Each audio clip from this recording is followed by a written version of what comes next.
Hey, Cub fans! Welcome to Randy Talks Cubs. Thanks for joining us. Today we're going to talk about the Pittsburgh Pirates. We've got a three-game series coming up with them on Friday night, so we need to do a little bit of research, get to know who they are, what they're doing, and sort of prepare ourselves mentally for the series. Before I do that, I'm going to do something I've never done before, and I'm going to dedicate this show to a friend of mine, Dave Logan.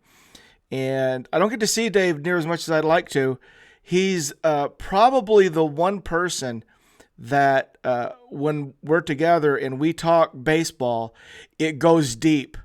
I mean, I usually have to temper my conversations when I'm talking to most people about baseball because usually it's not as in-depth, broad as I want to go. And I've always enjoyed my time with Dave because he can go deeper than me in most cases. And I miss him. Circumstances have gotten us where we just don't see each other. And the reason I bring him up is Dave is a Pirate fan. He's a Pirate fan like I'm a Cub fan. And of course, we've got so much history. He's about my age. And we've got so much history. And I'm sort of really in tune with the Pirates of my youth because of the group in 71, the Clemente team. And Clemente in general, I was a big fan of Roberto's. One of my favorite pictures is a picture of Roberto with Ernie Banks at Wrigley Field, I think in either 69 or 70. But I was a young guy when Clemente died in the plane crash, and I took it hard. I'm a pure Cub fan, 100%.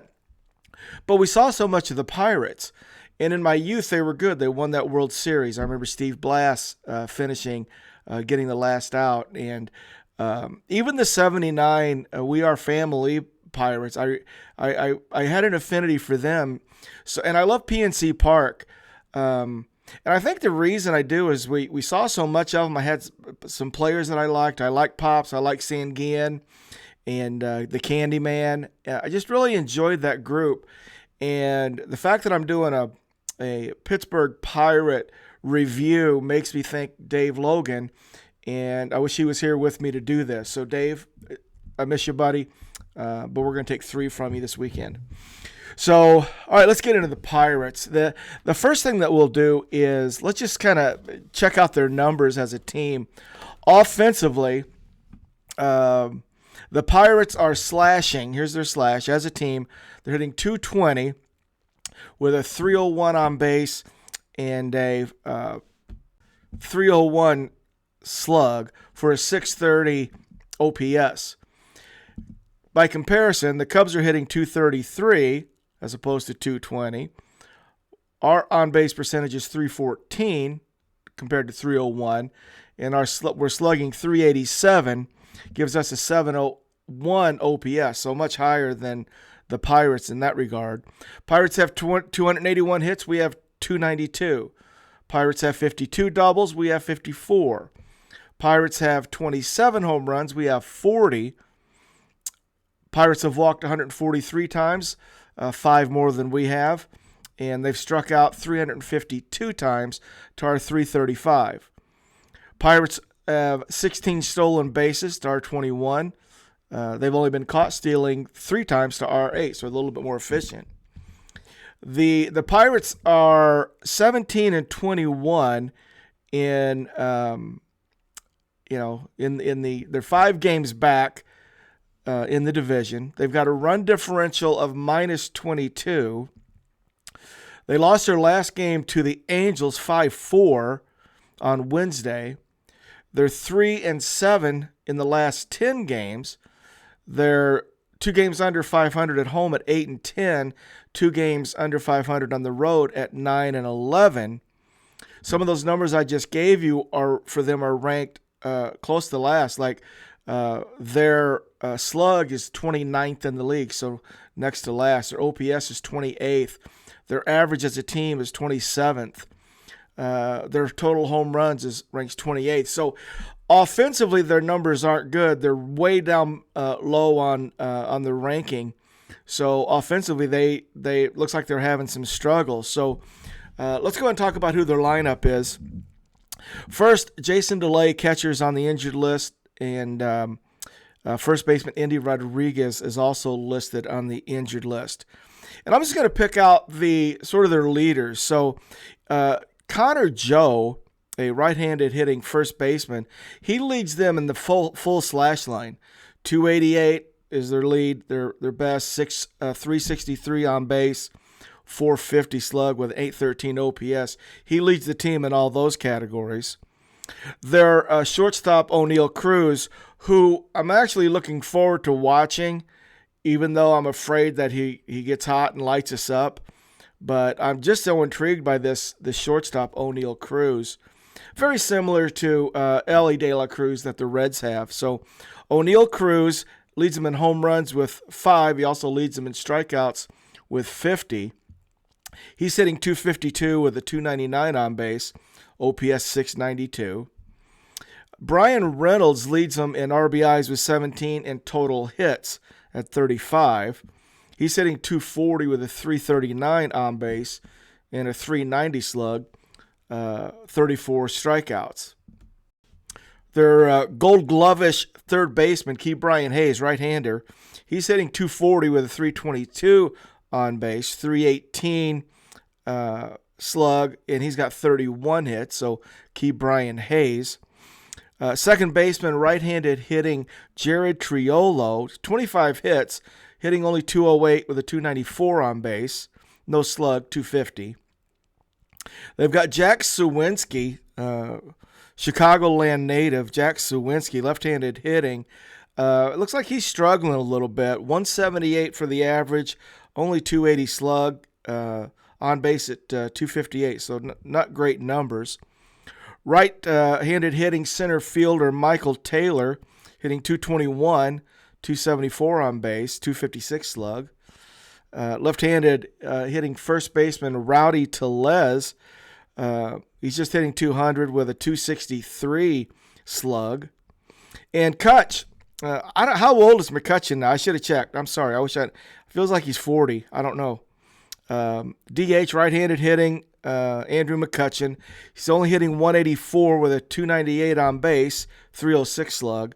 He does have 3 home runs, struck out 34 times. So Reynolds, O'Neal Cruz, Connor Joe, kind of leading the way.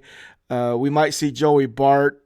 He's got Yasmani Grandal's only got 9 ABs. I think with Jason DeLay on the injured list, they've had to adjust a little bit. They've got right fielder Edward Olivares. He's hitting 222. We might see some of him. But offensively, there's not much there. I would expect our pitchers to cover that pretty easily. So let's see about the pitching. The pitchers that pitch for the Pirates recently that I'll just sort of eliminate. Martin Perez pitched on Wednesday. Started, so I imagine he's down.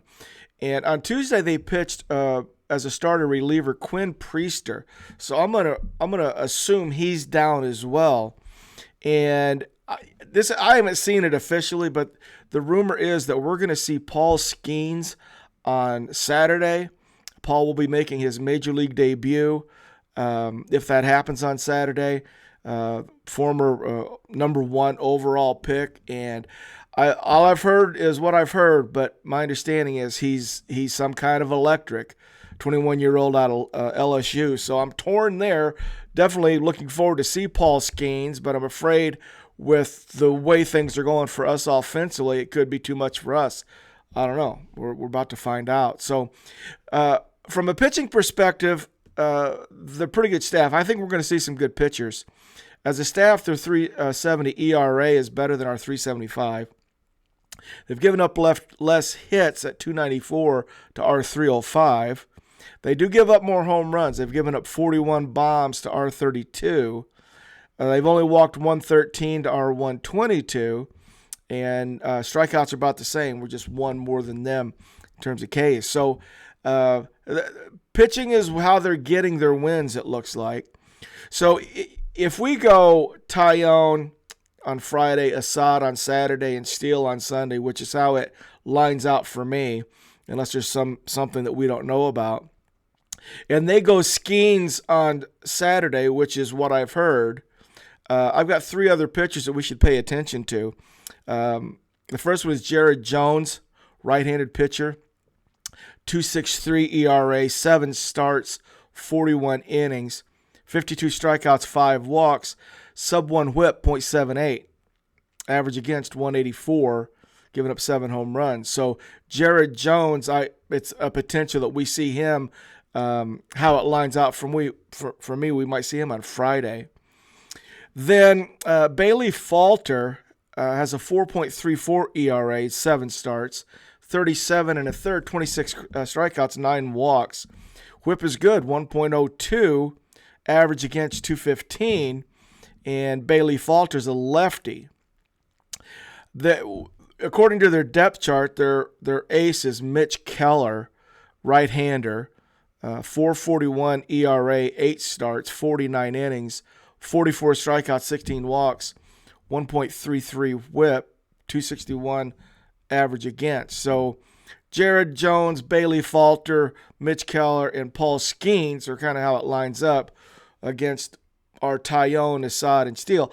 And if it is Tyone, Assad, and Steele, I will put Tyone, Assad, and Steele up against whoever right now. You just have to. So we're not overmatched as far as the starters go. So it's going to be an interesting series. Probably good pitching. We might have to win games 1-0. We'll see. Let's talk about their closer. They've got David Bednar as their listed closer, but here's what I found interesting about this Pirate team in terms of relievers. They've got 6 relievers who have had save opportunities, and 4 of them have saves. So maybe they're looking for one. We can relate. And so their listed closer is David Bednar, but it looks like Bednar's been scuffling. He's got 6 saves and 9 opportunities, bloated ERA at 9.69, 13 innings, 18 strikeouts, 4 walks, 1.58 whip, 268 average. So closer David Bednar's numbers are not good. Then they got Aroldis Chapman, 4.50 ERA. He's appeared in 16 games. He has a save in 3 opportunities, 1.58 whip, 125 average against. So Aroldis is still very, very capable. I wouldn't mind seeing him. I'd like to. Well, if we see him, I'd like to do good on him. But it's still Aroldis. He's entertaining. Hunter Stratton, right-hander, got a 2.6 ERA. He's appeared in 16 games. He has 1 save and 2 opportunities, 18 strikeouts, 1 walk, 0.87 whip. So Hunter Stratton looks like he might be formidable out of the pen. Josh Fleming, a lefty, 3.18 ERA, 14 games, 1 save in his only opportunity, 1.24 whip. Right-hander Luis Ortiz, 3.20 ERA in 12 games, 0 saves in 2 opportunities, 1.12 whip. And Roansby Contreras, 4.70 ERA. He has no saves in 1 opportunity, 1.76 whip. So I think that's a list of the pitchers that we can count on. So we'll see if Skeens throws on Saturday, and we'll use that as entertainment. But we need to be ready to go in there. And there's some question marks for us, and I'll just kind of spin it back to us a little bit. I still expect Seiya Suzuki to be with us on Friday. I don't. If he's ready on Saturday, why isn't he ready on Friday with the off day? So I'm predicting that he's in the lineup. And we need that because we may have some issues with Dansby. There's been a lot of talk about his knee, and with his struggles and his knee, there might be something to that. So I'm starting to be concerned about Dansby. And again, I don't know anything. I just know what he's been doing, what he looks like. He's not been right, and now all of a sudden there's a knee issue. And I started looking at some of Ian Happ's numbers. I don't know. I guess we plug Ian Happ in there and we just let him go. And, we got him on the extension, a 2-time Gold Glover, and he just hits in the middle of the lineup. But we're getting absolutely no production out of Ian Happ. No RBIs, no slug, no extra base hits. Right in the middle of the lineup. And I don't know how much longer that scenario will sustain itself. So going into PNC this weekend, we've got some question marks offensively, especially coming off what happened to us on Wednesday, how Dylan Cease just put his thumb on us. We're going to face some good pitchers. Pirates are going to run some pitchers at us, and we better start figuring out a way to handle that. And right now, I don't know if we have it. So, Say and Belly back in the lineup. It's just going to be interesting to see how this plays out. So we'll keep our eye on Dansby's situation. We'll keep our eye on where they're going to place Hap, and we'll run them out. Good news is it looks like our starting pitchers are locked in. So they're going to keep us in the game. We just need to figure out how to get them 2 or 3 runs at least. So, all right, guys, that's it. Pirates, PNC, Friday night at 6:40 local time. Be there. I will be. Guys, thanks for joining me here on Randy Talks Cubs. Really appreciate it. And Dave, miss you, buddy. Go Cubs, go.